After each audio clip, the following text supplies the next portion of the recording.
ఏ అక్క చెల్లెమ్మలకి ఏం చేసావయ్యా నువ్వు? నీ సొంత అక్క చెల్లెలకి ఎలాగో ఏం చేయలేదు. అసలు అక్క చెల్లెల గురించి మాట్లాడే అర్హత తనకు పూర్తిగా లేదు.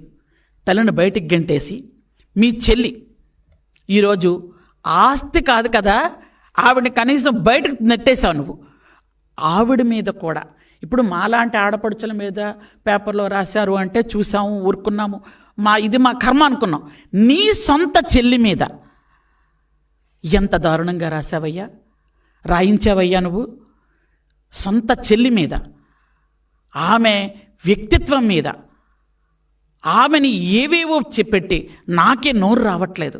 ఆమె తండ్రి పేరు కూడా మార్చి, నీ తండ్రికి పుట్టిన మీ ఇద్దరిని ఆమె తండ్రి పేరు మార్చారంటే నువ్వెవరినా అనుమానిస్తున్నావు?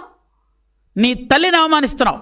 అలాంటి వాడికి నీకు ఆంధ్రప్రదేశ్లో అక్క చెల్లెల గురించి మాట్లాడే అర్హత ఉందా నీకు?